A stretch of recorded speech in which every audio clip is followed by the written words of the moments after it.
All right, Phil, let's start with Ben Waine. News through in the last hour or so that he signed a deal with Plymouth Argyle. Can you talk to us about the background to this and how it all played out from the club's perspective?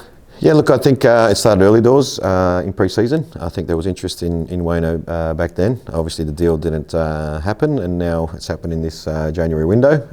Where, look, as a club, we're pleased for Waine. Obviously, the club's come to an agreement, and the club's happy with the deal, and they've let Waine go to Plymouth. And I think it's his next step in his career, and hopefully he continues in that pathway of heading in the right direction. So, look, we're proud as a club. I'm proud as his coach at the same time. I didn't develop him, but I think I've played a part in his development in the last few years that I've been here. So, we're very pleased, and look, we understand where we sit within the landscape of football. It is a business at the end of the day. Coaches don't like losing their players, but the reality is this is part of the game. And look, for me, I wish Waine all the best. Can you compare the Ben Waine that you first met when you arrived here to the Ben Waine that you, I guess, say goodbye to now? Yeah, Waine originally was a winger. In the way that we play, we've changed him into a 9, and he's a smart boy. I think he's got a fantastic attitude, and he wanted to learn and become better.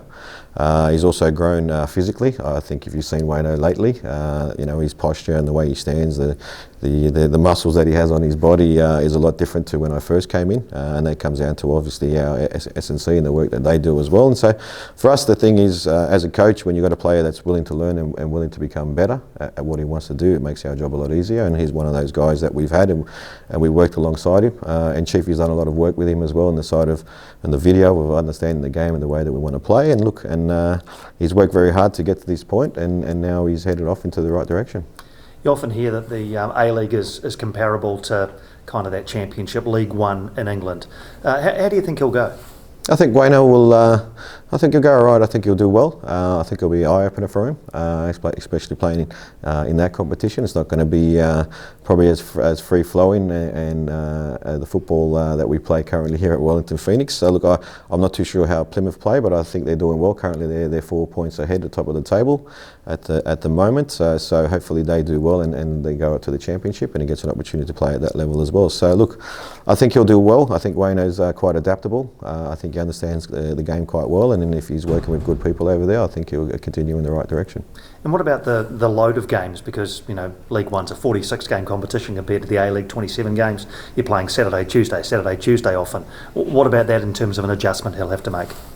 Yeah, well, I think they've got more players in their squad, so they'll have to rotate those players. We don't have the same amount of players that possibly they have over there, because the amount of games that they play, like you said, there'll be rotations within the squad. So look, like I said, he's young. I think he'll adapt. He'll go there with the right attitude. He's got the right attitude, like I said, and I think he'll do well.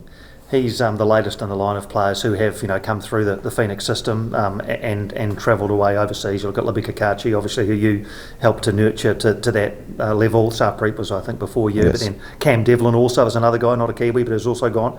Do you feel a sense of pride in watching these guys go? I know you don't want to lose your players, but do you feel a sense of pride? Yeah, of course you do. You feel a sense of pride that I think you've played a part in their development. They all have aspirations to go to the next level, and look, if I've played a part in that, or the club and my staff have played a part in that, I'm very proud as a coach. And for me, the biggest thing is relationships in football.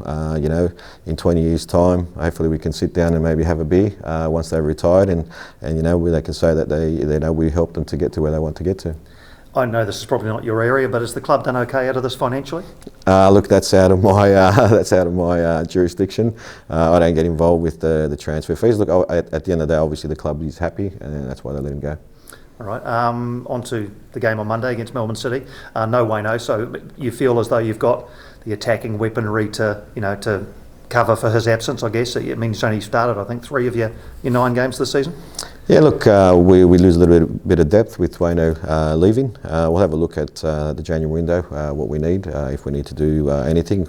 Look, we've got young Oscar. That's why we signed Oscar. We always thought that at some stage Waine was going to take that next step.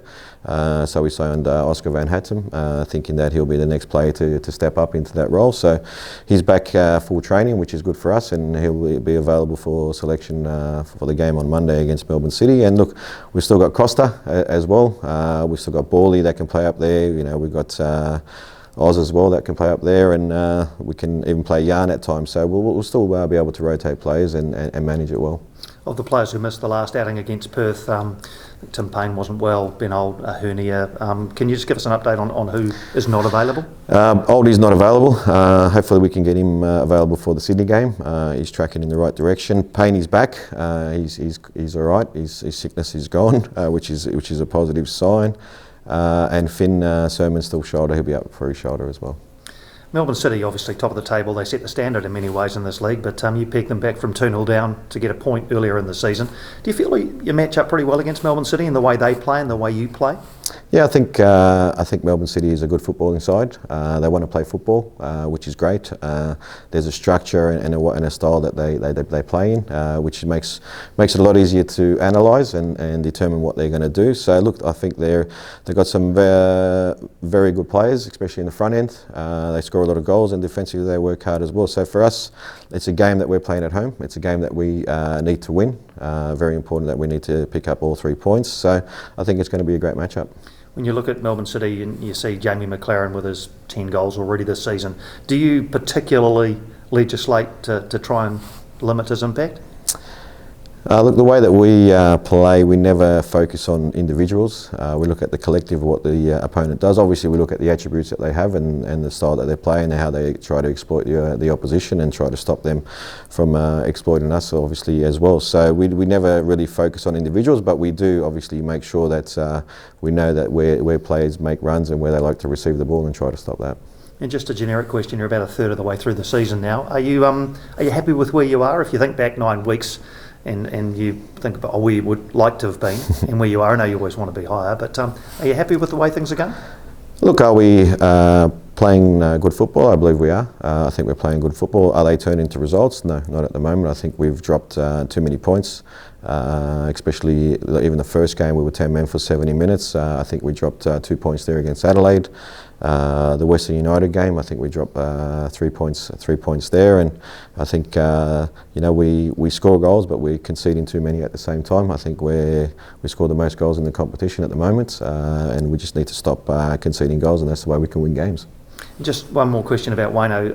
When these discussions are being had, your input is obviously crucial to it, but do you get the final say? Can you, for example, say, look, I don't want Ben to leave?